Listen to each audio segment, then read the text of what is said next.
Deputy. The next speaker is Deputy Peadar Tóibín.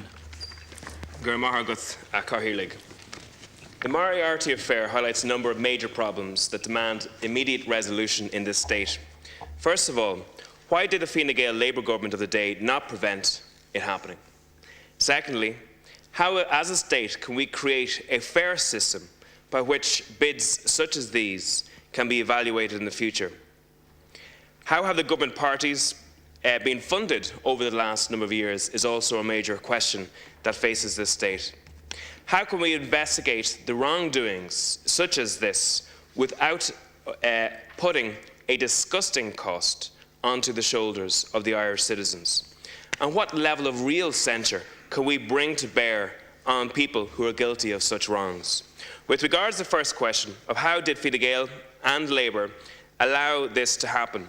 Well, yesterday in a speech, Deputy Lowry said, and I quoted, "Does anybody here, as a politician, believe that John Bruton, Dick Spring and Pruntius de Rossa would be so stupid as to allow the likes of John Lockery and myself to pull the wool over their eyes in some way or other?"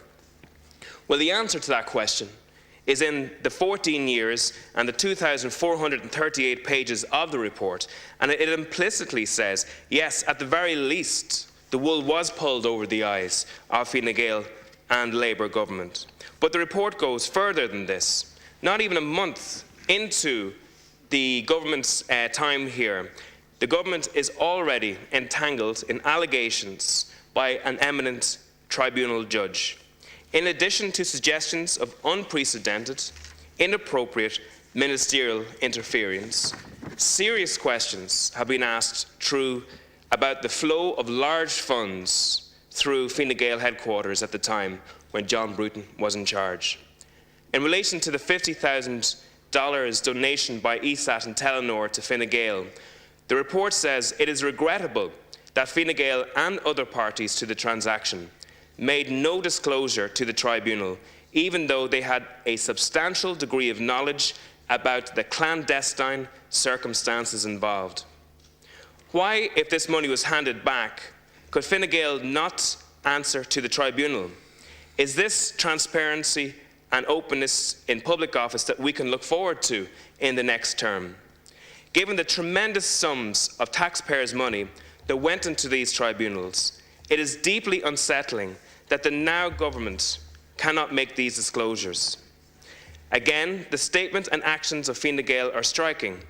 In 2001, the Minister for Finance, Michael Noonan, said, "All over the world, it is recognised that financial support from business to politicians is perceived by the public to have one purpose, namely, the securing of commercial advantage.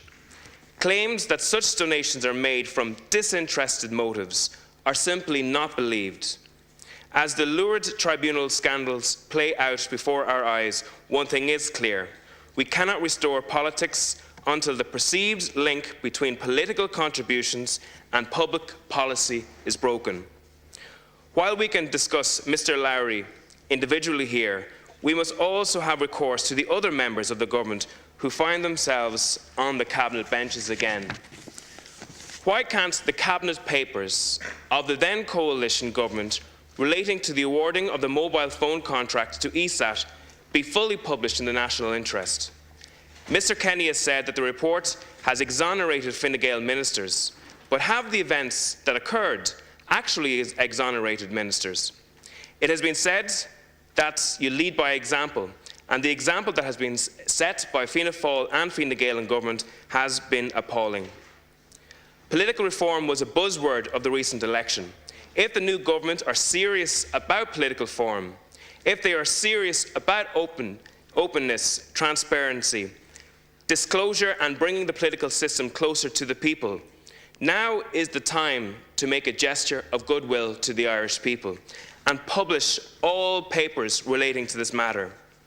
The tribunal findings are not just an indictment of an individual or maybe even a number of political parties. It is a shocking indictment of the whole political and justice system in this state. That the rich and powerful can buy favour with the establishment political parties is shocking and deeply unfair. That there is no efficient system to bring wrongdoers to justice is also shocking. The tribunals have no teeth.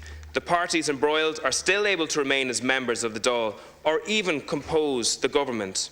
Yet millions of euros of taxpayers' money has been used to produce a substantive document upon which there is no power to pass or implement serious sentence. The Moriarty Tribunal report just lends more credence to the fact that our political and justice systems are in dire need of reform, and that we need to design, implement and use a series of checks and balances to limit the scope of excess by the powerful. We need to make sure our Constitution is a framework for government that allows for the exercise of political power, which is in the ownership of its citizens. We need to ensure that our way of governing ourselves has both the means to be successful for the common good, with increased democratic accountability and the capacity of adapting to the changes that constantly descend upon us. The citizens of this state need to ensure that the state's decision-making processes are transparent, structured and disciplined. These structures need to inspire confidence. The Oireachtas has consistently failed to exert sufficient scrutiny over the government and public bodies. This is largely because it does not have the powers to perform these functions, and most members, many members I should say, are distracted by clientelism. We need to copper fasten new ways of governing ourselves to avoid the kind of muddling through, lethargy, lack of foresight and setbacks that blight previous efforts at reform. To ensure this, I am fairly convinced that we need to crack down on white-collar crime, strengthen laws that give the Garda Bureau of Fraud Investigation additional resources, the annual publication of independently audited accounts by political parties, including income and expenditure accounts, and a party balance sheet.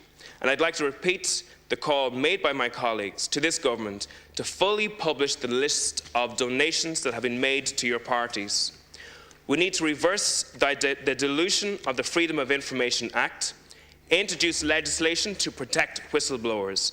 Now, I understand that many of these initiatives will take time to research, consider and implement, but nothing is stopping the political parties taking at least some of these steps themselves internally.